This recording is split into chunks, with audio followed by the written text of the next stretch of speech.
Hello and welcome to Agric today on ARCN Television, Mabushi, Abuja, Nigeria. I am Khadija Oluwatoyin Amin. This week we shall take a look at Nigeria's readiness to tap into the Saudi Arabia import market for red meat and soybean meal. The Minister of Agriculture and Food Security, Senator Abubakar Kyari, while receiving delegation from the Saudi Chamber of Commerce, expressed appreciation to the Saudi government, saying this is a two-way partnership where both countries have to invest in each other's economy. The minister applauds the response from the private sector partners, saying it is one of a kind. Top, he said, on the agenda is the sustainability drive of the partnership, which is aimed at futuristic advantage to Nigeria. Let me start on the existing protocols because if I start naming each and every person whom I know very well, a lot of them here, but I'll just say good afternoon to all and hope everyone has had a good Eid weekend. Happy Salah, Eid Mubarak for all of us. First, I would like to express our own appreciation to all of you for having this kind of robust engagement. We all knew how this thing started. It started when we accompanied Mr. President to Saudi Arabia, the Saudi African Summit, sometime in November last year. And on the sidelines, I engaged my counterpart from Saudi Arabia, the Minister of Water Resources, Environment and Agriculture. We had some very good interaction. Chairman Advert was there also. And as a follow-up, they also paid a return visit. And while at that, we invited almost all of you to have that engagement with them and see what we can do and get the kind of partnership that we desire. Like I said at the pre-meeting that day, it's not about us going cap in hand, but we also think we have something to offer to them. So it's like it's a two-way partnership and a situation where we can say, look, what do you want? We can produce for you. Not only asking you to come and invest, but also we also want to go and invest there. What do I mean by invest? If we have something that we want to take for them, for instance, some of the responses that we have received from them requires that we will be on ground because we will not be able to supply some of these things that they require if we do not have structures or positions in their own country on ground to supply these things. So it's actually, like I said, it's a two-way traffic and we need to engage and partner with them. And the kind of response that we have received from the private sector is very, very impressive, very overwhelming. And I must say, being encouraged and also emboldened as the public sector is concerned. We have never seen this kind of response, even in the past. But one thing that is of key importance here is that the sustainability of the temple that we have started with. I was so glad and happy when we received a response from them almost less than a week from their departure. I think Mr. Roland was the first to highlight this to us. And we said, well, you see, that means they're serious. Let's not lag behind. Let's see what we can do to catch up. And if I give anything, exceed their expectation. So it was that at that point that I started sending out some of the feelers, and I'm quite happy with the kind of responses that we have received. And I've asked the director planning to go ahead and institute and initiate the continuation of all the engagements that we've had. Let's not be what we have seen. I have been to places where I've been asked, we started this and it was left behind, we started this and it was almost most of the places that we local, on the FAO, the Regional Council of Ministers. I engaged with the minister and he told me about 17 issues that we started with Nigeria and Morocco and was left behind. Same thing to Netherlands, the same thing. So I said, look, it should happen again. Let's keep up. Because these are areas where, especially now that we are being challenged in the sector, with food insecurity and also the expansion of our agricultural sector, where we can now earn foreign exchange and see how we can develop our private institutions, our private sector agricultural entrepreneurs. So I believe this is an opportunity that we should not relent on. I just want to further encourage you to just be steadfast and to assure you that we as government are solidly behind what you're doing, and we will support in any way that we think that will drive this process. I have given Mr. President the preliminary report of the visit, and I have also told him on the interest that they have shown. So I want us to seriously, let's see what we can do within the shortest period of time, so that we can address and see those issues.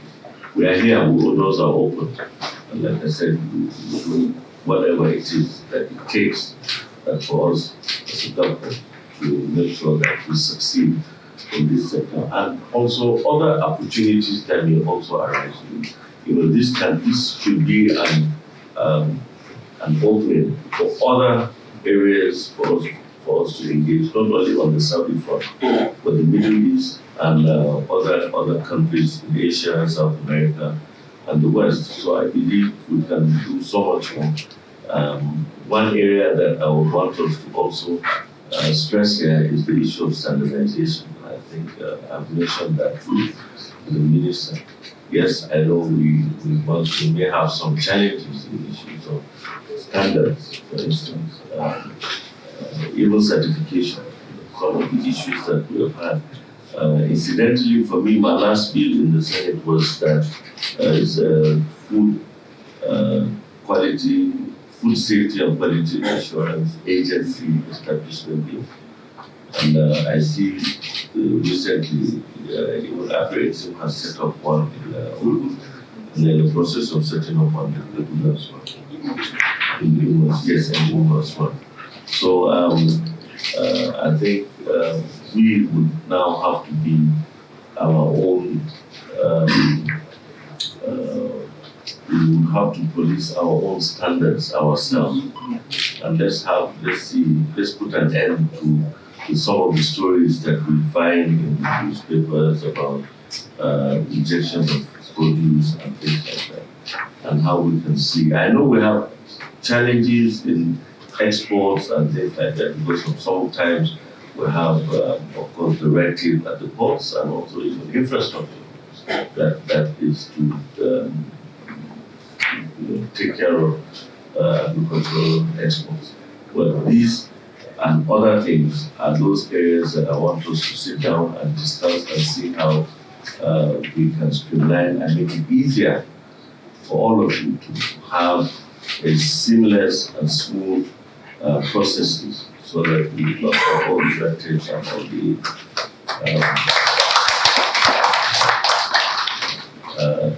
challenges that we face currently. And it's from you that we'll get those responses, and then we direct send to the higher authorities to make sure that these things are addressed as quickly. By and large, I think let me not keep you here any more longer than we have been, but just to express our happiness and our determination, and give you our assurances that we're solidly behind this project, and we look forward to a more robust engagement. And I would like to see results from what has happened. A presentation of what the partnership would look like was also done for proper understanding of both countries. We had a meeting with the Saudis, and thereafter they engaged us to express interest in some of these products. I'm going to just go to the slide. At the end, we will take comments, and then the area is to get commitments to move forward.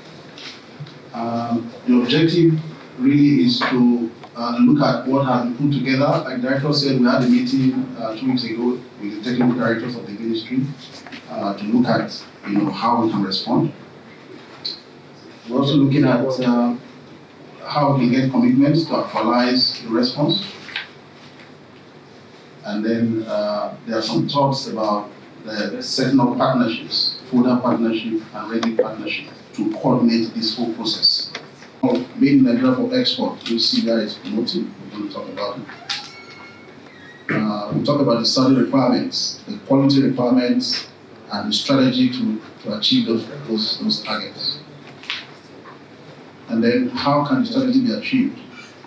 The role of the folder and lead partnership, funding sources, what technical support are available, and what are the benefits for Nigeria, and how the public and private sectors can work together. And then we'll wrap up. Right? So just a brief about myself. I'm coming from a development background. I worked with development partners. My background is business development, over 25 years in agribusiness development, investment attraction and bilateral trade development. We started the PROCOM project in 2005, worked on rice, cashew, soybean, trade development. Then spent 8 years with USAID. The NIP project is very relevant because it's basically an export expansion project that the US government started in 2010. It does 4 things, very integrated and very relevant right now. Investment facilitation and asset management. We do supply chain development and aggregation. We do market development and then private sector development. These 4 things are aimed at creating jobs and establishing thriving businesses and then create economic development. And I think that's the whole essence of this market penetration to the Saudi market. Attracting investments into supply chains and then developing products that can meet market requirements and then export. Our goal is implemented, like I said, it's a public-private partnership. We're partnering with FACAN. FACAN is a federation of nationals. I'm happy that some of the state investment companies are here from our Niger State. So they are very key to this whole process. To gain market share across key end user markets for Nigerian commodities on a processed basis. Very important. Using an application model, working with small and big producers and state governments in key production ecosystems. The goal is one Nigeria. So we're going to harness all our resources from the private sector, from the public sector to compete and penetrate global markets. These are the key markets we're looking at: European Union, United Kingdom, Middle East. Today we're focusing on Middle East and the demand forecast for the next 1 year. There are 3 products the Saudis want: alfalfa hay, red meat, and soybean meal. So this is the reason for our gathering today. We've identified some of you who are stakeholders in this value chain. And let me define what we mean by stakeholders. Stakeholder simply means an existing business in any of these value chains. A moribund business, there are several actors that have become moribund. It would be good to engage them to see if they want to come back to business. And then lastly, new projects, those that have an intention to invest in these value chains. These are the 3 categories of stakeholders that we really need to work with as we go forward under the Made in Nigeria for Export. So this is alfalfa hay, and the demand forecast is for 1 million tons. This is what they want, and these are on your left-hand side. You see the requirements. The crude protein is 20 to 22% minimum. Moisture is there, and all of that. On the right-hand side is the strategy that we have, refined in the last 2-3 weeks, working with key stakeholders, government, technical departments.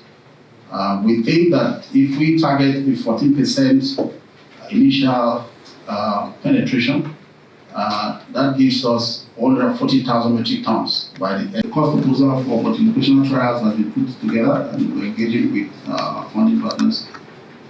It's interesting to announce that the RAFS project, which is the African Union project, they are willing to support us with an alfalfa specialist, as well as provide other support. I'll explain that later on. Yeah. So for red meat, they're looking at 176,000 metric tons. That's the forecast. 220,000 metric tons is what they have, but they get 20% of that locally. So what they need from outside is 176,000 metric tons. Now, the target, initially we're looking at 2%, but I think people say, look, it's too low, that we can actually aim for 10%. So that's why I put it on red. We can discuss that here. There are a lot of actors in this room. We've seen a lot of capacities coming up around the country, so we need to look at how we can harness those capacities. Representative of the Saudi Chamber of Commerce gave a pathway to the entirety of their dealings. Of people who are here today is the fact that business with Saudi is very easy if you do the right things, but it could be a Herculean task if you do the wrong things. So I want us to have that at the back of our mind. As the president of the Nigerian Saudi Chamber of Commerce, Industry, Mines and Agriculture, I've had an extensive experience over 10 years in dealing with them. So when we are talking of Salik here, it is not Salik actually which is going to use the things, but the private companies in Saudi. And in Saudi, each reasonable or each responsible company must be a member of a chamber. If you are not a member of a chamber, then you are not actually recognized. And I'll give you the good news that the Nigerian Saudi Chamber of Commerce, Industry, Mines and Agriculture has signed an MOU with the Federation of Saudi Chambers. The Federation of Saudi Chambers has all the 28 city chambers as members. So indirectly it means that we are already connected to all the city chambers. So I want to tell people here who are all here and we are all private investors, very soon our own website will be up and running. There will be membership portal, so it is very, very important for all members here and many more to register as members of the Nigerian Saudi Chamber of Commerce. The trust deficit, there is serious trust deficit. They don't trust us in things we do, and therefore they are now extremely happy that there is a chamber, because if you are a member of chamber, that means you'll be cleared, not only by the Nigerian government, but also by the Saudi government. So I just want to let us know this is very, very important. The partnership is, however, expected to provide an open door to both livestock farmers, crops and farmers, where potentials of all the sectors can be properly harnessed. Brazil, you go to India, you go to China, you go to Vietnam, you see nations, single families with over 500,000 hectares of operational land. And what is farming? What is it to do this farming? Of course, we can have meetings, hundreds of thousands of meetings every day, but the essential and most important part of agriculture is capital. Without access to capital, we find it extremely difficult to uphold the deficits that have been happening for over 1,000 years in this nation. I'm 40-something years old today, and when I travel from Lagos to Ibadan, I look my left, I look my right, there's availability of land, but there's nobody farming. Today, tomatoes is gold in a nation that has serious, we are blessed with water, and we're blessed with land. But we as Sujimoto Group, we've been speaking with a couple of state governors. We've gone extremely far with the new state government, and we've been allocated some thousands of hectares. We've spoken with Plateau State government as well. And of course, the gentleman was speaking about security. There's nowhere you can do mechanized farming without allocation of security capital. No matter, I was telling somebody, if you give me land in Borno, I'll go there, because I would secure my land. So we're looking at, by the grace of Allah, we'll start with 30,000 hectares of rice farm, where there's need to clear, we'll clear it. Development Center with Mr. President are working on that to using accelerated breed improvement, not artificial insemination, embryo transfer using our local cows as the surrogates. So we believe once that is operationalized, and at least I have been able to treat one or two things with respect to that. There is a robust government initiative to drive that. And to also address the issue of capital, past listing, the Saudi Exim Bank has an export credit to Agric, Saudi, the Nigerian Saudi Chamber of Commerce, they are number 2 in terms of center pivotal relation, especially for alfalfa pasture. It's $100 million export credit, domicile with Exim Bank. The first tranche is 10 million, and the interest rate from Saudi is 7.5. And Exim may add their own, so it will still be single digit. So all the stakeholders and business entities that are interested in keying into this very novel initiative, the ministry, headed by the directors here, have actually unlocked the CDI. That's an opportunity for you to just giving you go to Exim Bank, is Saudi Exim Bank facility. And also the companies too, working with the Nigerian Saudi Chamber of Commerce, there is also another import credit to ECOWAS Bank for Investment and Development, EBIC, to facilitate agricultural products are also one of them. So while you onboard yourself into whatever platform the Nigerian Saudi Chamber of Commerce will put you in, you can also leverage that import credit to whichever company you are dealing with. Let's say Amara, that they want to buy from you, is a discounted credit facility with EBIT. Nigeria is the largest shareholder of EBIT, 41%. So we statutorily is the chairman of the bank, but it's a global. So this is also another facility for funding you can. So the export credit is specifically for irrigation, and you can't talk where we have the vast expanse of land in Nigeria in the north. You require irrigation in the north, and for pasture, the best for that is not subsurface or drip, because you have to plow through it, is surface center pivot. Agric is a major company, so you can do that to take advantage of that, all of you here. And whichever way the presidency will assist. And also on the, because you have to deal with a lot of entities to be able to aggregate this into bulk to the number, we need to incorporate training on sanitary and phytosanitary measures, because you have the plants, soybean, you have the animal sanitary. So all of you and CDI should look into whatever platform, management platform, delivery platform for this, to make it very, like we've had engagement with the SADC also, to make it that all the entities will have to pass the basic sanitary and phytosanitary training requirement, because this is a major TBT, technical barrier to trade. The Saudis are very, very extremely sensitive to that. They have very high standard of living, so they don't want anything substandard. So that's just with respect to the comments made so far. That's just what. What I would like to say is that at this point we really need a team, not a committee. A team that can really work together, harmonize ideas, and bring implementable things that we can tap on this great advantage being given to us. The second thing I will advise is that we look at comparative advantages by region, by individuals, and those who are major players already. It will be difficult for us to access the market if we don't filter some players. We only project good image from within that will make us acceptable and trustworthy partners to the Saudi people. And we should also be targeting other markets.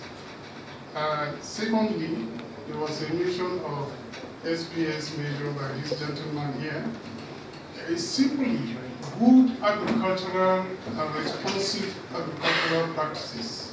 And you look at it through the entire value chain. If, for example, you want to raise an animal that will give you or consume meat, it starts from the one. There are some things that once you put them into the value chain, the animal retains it, and it is dictatable in the product from that animal. The partners will not accept that because it is competition. Do it well, get my trust, and we are in business. If you don't do it well, others will do it well, take over the market from you, and at best you will be a spectator, which has happened over the years, has confirmed our single product over there. Finally, Chairman, the catalytic support from the government should be strategic and targeted. In all, I hope this news will motivate the quest for national food security. And that's the size of our package for this week. Please join us again next week. I am Khadija Oluwatoyin saying bye for now.